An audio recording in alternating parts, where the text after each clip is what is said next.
जी अस्सलाम वालेकुम students. I hope so you will be all right by the grace of Allah Almighty. Students, today is our first lecture about FSC part second, and we will start chapter 7, fundamental of organic compounds. And students, firstly we will discuss the introduction of organic compounds, inorganic compounds, and modern and old definitions. And firstly, we will explain the organic compounds. So let's start our topic. More than 200 years ago, organic compounds are those compounds which are obtained from living things. For example, butter, cheese, leather belongs to animals, and wood, silk, cotton relevant to the plants. तो students 200 साल पहले अगर हम बात करें तो organic compounds जो थे, साइंटिस्ट के लिहाज से ऑर्गेनिक कंपाउंड्स की डेफिनेशन ये थी कि ऑर्गेनिक कंपाउंड्स वो होते हैं जो लिविंग थिंग्स से हासिल होते हैं। तो लिविंग थिंग्स में प्लांट्स हैं और एनिमल्स हैं। तो जैसा कि बटर है, ठीक है, मक्खन है, और चीज़, लेदर वगैरह, ठीक है, लकड़ी है, सिल्क, कॉटन, ये प्लांट से जो है रिलेटेड हैं और ये एनिमल से रिलेटेड हैं।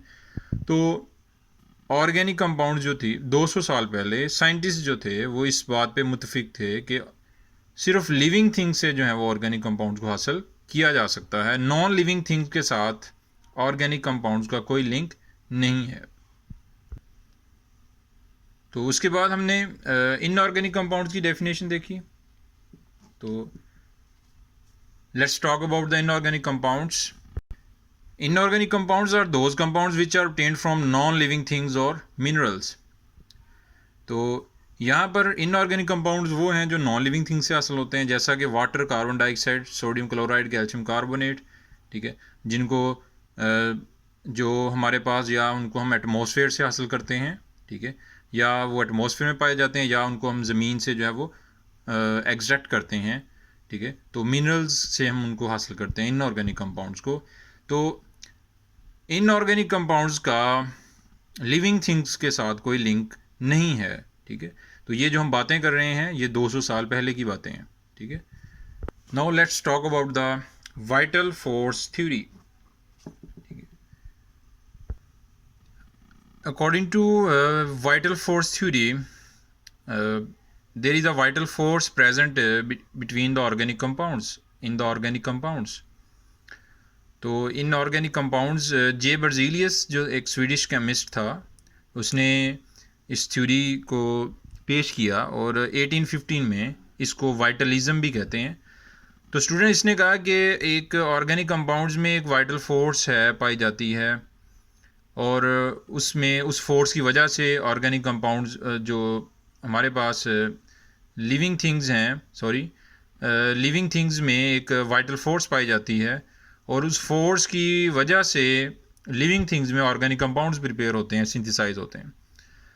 तो इसके कुछ पॉस्टुलेट्स हैं, उनको हम देखते हैं। According to the first postulate, organic compounds can be prepared by और within living things. Organic compounds जो हैं they can only be prepared by living things, और organic compounds can only be prepared in the living things, within the living things. तो student, इसका मतलब ये हुआ कि ऑर्गेनिक कंपाउंड्स जो हैं वो लिविंग थिंग्स से हासिल होते हैं, लिविंग थिंग्स में ही वो सिंथेसाइज होते हैं, उनको कोई आर्टिफिशियल वे से हम प्रिपेयर नहीं कर सकते। Now let's talk about the second postulate. Organic compounds can not be manufactured in laboratories. तो लेबॉर्ट्रीज में हम ऑर्गेनिक कंपाउंड्स को प्रिपेयर नहीं कर सकते। Now let's talk about the reason why this theory is called vital force theory. So student, a vital force, according to J. Berzelius, a vital force or a natural force is always present in living things which synthesize organic compounds. तो organic compounds में एक vital force पाई जाती है और वो vital force जो है वो लिविंग थिंग्स में जो वाइटल फोर्स पाई जाती है वो ऑर्गेनिक कंपाउंड्स के बनने का बाइस बनती है, ज़रिया बनती है, ठीक है। तो ये जो वाइटल फोर्स है ये किसी भी दूसरे मटेरियल में नहीं पाई जाती, इनऑर्गेनिक में, और ना ही इसको इंसान प्रिपेयर कर सकता है। ये वाइटल फोर्स नेचुरल है, ठीक है। तो साइंटिस्ट जो हैं वो इस फोर्स को प्रिपेयर नहीं कर सकते, ठीक है। और साइंटिस्ट जो हैं वो खुद लैब्स में ऑर्गेनिक कंपाउंड्स को प्रिपेयर नहीं कर सकते, जबकि लिविंग थिंग्स में ये फोर्स पाई जाती है नेचुरली, और ये फोर्स लिविंग थिंग्स में ऑर्गेनिक कंपाउंड्स को सिंथेसाइज करती है। That's why this theory is called vital force theory. If we want to make its concept more clear, then let's talk about the photosynthesis.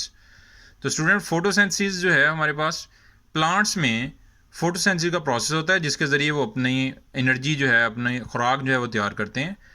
तो atmosphere से carbon dioxide ली, और plants में leaves में जो ये प्रोसेस हो रहा है, और वो रूट्स के ज़रिए ज़मीन से सक कर लेते हैं वाटर, और सनलाइट और क्लोरोफिल की मौजूदगी में रिएक्शन होता है, तो प्लांट्स में ग्लूकोज बनता है। तो student, glucose is an organic compound, ठीक है। ग्लूकोज को plants as a energy source use करते हैं। Plants use their glucose as energy, ठीक है, and release the oxygen for our respiration. तो ऑक्सीजन जो है वो एटमॉस्फेयर में रिलीज़ कर देते हैं। तो यहाँ से जो ग्लूकोज है ये लिविंग थिंग्स में बना है, ये सिंथेसाइज लिविंग थिंग में हुआ। तो ऑर्गेनिक कंपाउंड्स ओल्ड डेफिनेशन के मुताबिक 200 साल पहले जो डेफिनेशन थी कि ऑर्गेनिक कंपाउंड्स वो हैं जो लिविंग थिंग्स में ही बन सकते हैं, ठीक है। तो ये ग्लूकोज जो है ये प्लांट के अंदर बना, living thing, animals and plants.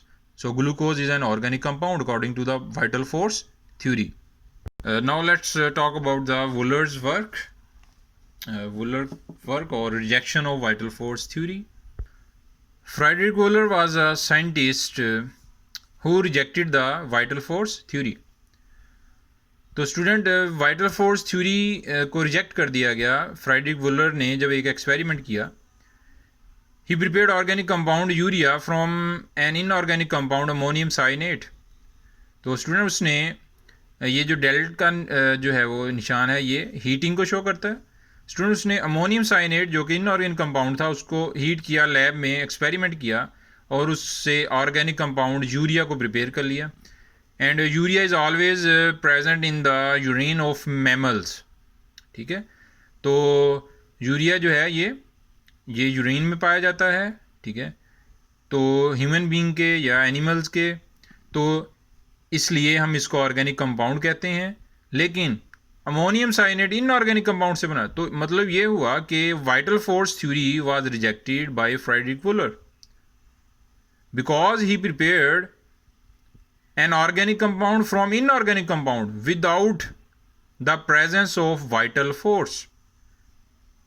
Frederick Wohler prepared organic compound urea without the presence of vital force, ठीक है। According to old concept, vital force is necessary in living things for the preparation और manufacturing of organic compound.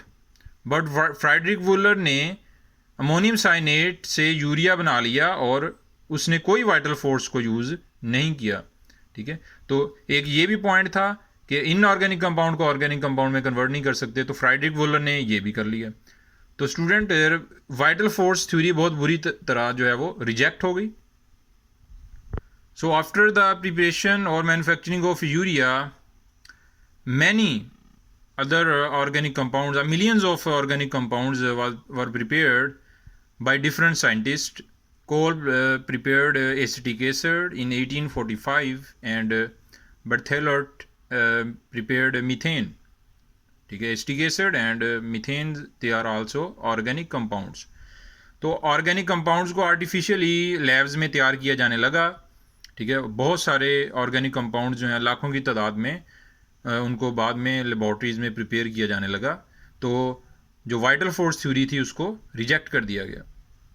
Now let's talk about the modern definition of organic compounds after the rejection of vital force theory. According to the modern definition of organic compounds are those compounds which contain carbon as an essential element along with the hydrogen, oxygen, nitrogen, phosphorus, sulfur and halogen. तो student, ये हमारे पास organic compounds जो हैं वो ऐसे compounds हैं अब जो जो हाइड्रोकार्बन्स जो यानी कि जिनमें कार्बन का होना ज़रूरी है, ठीक है, कार्बन का होना ज़रूरी है और उसके साथ हाइड्रोजन, नाइट्रोजन, फास्फोरस, सल्फ़र वगैरह आ जाएं तो ठीक है तब भी, ठीक है। तो हमारे पास ऑर्गेनिक कंपाउंड जो हैं उनके अंदर कार्बन जो है उसका होना ज़रूरी है, लाजमी है। और आपको ये भी पता होना चाहिए कि carbon is also called an life element, ठीक है। तो most of the organic compounds 95%, 95 बल्कि 99% इसको अगर कह लेंगे तो ऑर्गेनिक कंपाउंड्स में कार्बन पाया जाता है, ठीक है। तो कार्बन जो है हमारे पास उसमें कुछ एक्सेप्शनल केसेस भी आ जाते हैं 1% या 2% में, ठीक है। तो हमारे पास जैसा कि for example methane, alcohol, glucose, benzene, they are organic compounds because carbon is an essential element, ठीक है। तो students there are some exceptions in the definition of organic compounds, modern definition of organic compounds। तो exceptions क्या है कि कुछ organic compounds ऐसे हैं जिनमें कार्बन भी है, मौजूद है, ठीक है, लेकिन दे आर इनऑर्गेनिक कंपाउंड्स, ठीक है।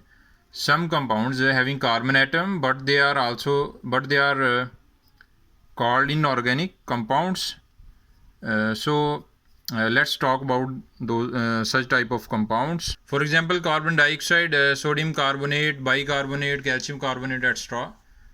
स्टूडेंट ये जो कंपाउंड्स हैं इनमें अब ये हमारे पास सारे इनऑर्गेनिक हैं लेकिन इनमें कार्बन पाया जाता है, ठीक है, कार्बन इनमें मौजूद है। तो हमने तो कहा था कि ऑर्गेनिक कंपाउंड्स वो हैं जो इनमें कार्बन जो है वो पाया जाए, लेकिन ये जो कंपाउंड्स हैं इनऑर्गेनिक कंपाउंड्स हैं और इसलिए हैं because they differ in their physical और chemical properties from organic compounds. इनकी कुछ प्रॉपर्टीज़ ऐसी हैं जो ऑर्गेनिक कंपाउंड्स की प्रॉपर्टीज़ से मैच नहीं करती, बेशक इनमें कार्बन पाया जाता है। तो इसमें हमारे पास एलोट्रॉप्स ऑफ कार्बन है, डायमंड एंड ग्रेफाइट, ठीक है। तो स्टूडेंट्स यहाँ पर इसमें डायमंड में 100% कार्बन्स हैं, ठीक है, और ग्रेफाइट में भी सारे कार्बन्स हैं। इसका लेयर्ड स्ट्रक्चर है, ठीक है। sp3 हाइब्रिडाइजेशन है, sp2 है ग्रेफाइट में, ये हमने 3rd चैप्टर में पढ़ा था, उसमें 4th चैप्टर में हमने पढ़ा था 1st ईयर में। तो students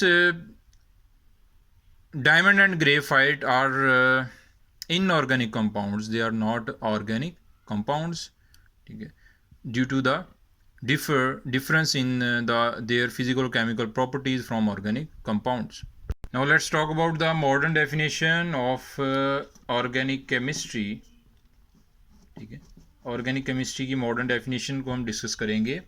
according to the modern definition of organic chemistry, the branch of chemistry which deals with the study of hydrocarbons and their derivatives. तो स्टूडेंट हमने इस डेफिनेशन को ऑर्गेनिक केमिस्ट्री की मॉडर्न डेफिनेशन हमारे पास क्या आई कि ऐसी केमिस्ट्री की ब्रांच जिसमें हम ऐसे कंपाउंड्स को डिस्कस करते हैं जो कार्बन और हाइड्रोजन के बने हुए हैं, जिनमें कार्बन और हाइड्रोजन है या वो कार्बन और हाइड्रोजन के क्या हैं, डेरिवेटिव्स हैं, ठीक है। हाइड्रोकार्बन्स जो हाइड्रोजन और कार्बन के बने हुए हैं या उनको स्टडी करेंगे ऑर्गेनिक केमिस्ट्री में या उनके डेरिवेटिव्स को। तो अब हमने ऑर्गेनिक केमिस्ट्री में ये नहीं कहना कि the branch of chemistry related to the living things, तो वो ओल्ड डेफिनेशन थी, 200 साल पहले की बातें थी, वाइटल फोर्स थ्योरी को रिजेक्ट किया गया। तो अब हमने जो हमारे पास मॉडर्न डेफिनेशन ऑर्गेनिक केमिस्ट्री की आई, जो आगे सिलेबस में, आगे ग्रेजुएशन में, हायर एजुकेशन में जब भी आप इसमें डिस्कस करेंगे तो वो जो भी ऑर्गेनिक केमिस्ट्री को स्टडी किया जाएगा तो इसी डेफिनेशन के मुताबिक किया जाएगा। तो डेरिवेटिव्स क्या होते हैं, जैसा कि हमारे पास ये है मीथेन। तो स्टूडेंट हमारे पास ये हाइड्रोकार्बन मीथेन है, इसकी एक हाइड्रोजन रिप्लेस कर दें किसी फंक्शनल ग्रुप के साथ तो ये बन गया क्लोरोमीथेन, ठीक है। और जब इसकी 2 हाइड्रोजन रिप्लेस कर दी किसी फंक्शन ग्रुप से तो ये क्या बन गया, डाइक्लोरोमीथेन, ठीक है। तो methane can be converted into chloromethane by replacing it's hydrogen bye a functional group chlorine, ठीक है। तो इसमें the chloromethane can also be converted into dichloromethane by replacing its second hydrogen by a function group chlorine, now it becomes a dichloromethane. तो यहाँ पर हमारे पास ये जो डाइक्लोरो, ये क्या है, ये डेरिवेटिव्स हैं। ये दोनों किसके डेरिवेटिव्स हैं? ये दोनों डेरिवेटिव्स हैं किसके? मीथेन के हैं, ठीक है। तो इसकी फर्दर कोई एग्जांपल अगर देखें तो यहाँ पर हमारे पास बेंजीन है, ठीक है, 6 हाइड्रोजन्स हैं, 6 कार्बन हैं। तो हम इसकी एक हाइड्रोजन को रिप्लेस कर देंगे हाइड्रोक्सल के साथ, तो फिनोल बन गया। या इसकी एक हाइड्रोजन को हम मिथाइल से रिप्लेस कर देंगे तो ये बन जाएगी टोलुइन, ठीक है। तो we benzene which is hydrocarbon is converted into its derivative, can be converted into its derivative by replacing its hydrogen by a functional group hydroxyl, ठीक है, and it can be converted into toluene by replacing its hydrogen by methyl group, ठीक है। तो student ये क्या हैं? ये derivatives हैं बेंजीन के, ये डेरिवेटिव्स हैं इसके मीथेन के। तो इसका मतलब ये हुआ कि हम तमाम तरह के हाइड्रोकार्बन्स को डिस्कस कर सकते हैं ऑर्गेनिक केमिस्ट्री में, ठीक है। तो ये हमारे पास मॉडर्न डेफिनेशन थी। तो स्टूडेंट ये हमारा आज का टॉपिक था। तो इसमें जो कन्फ्यूजन है, कोई मसला है, प्रॉब्लम है, तो आप कमेंट्स में पूछ सकते हैं। तो इसको लाइक कर लें, सब्सक्राइब कर लें। तो नेक्स्ट लेक्चर जो है वो सीक्वेंस से जो है वो आप लोगों को मिलते रहेंगे नोटिफिकेशन के तौर पे। तो अपना ख्याल रखिएगा। अल्लाह हाफिज़।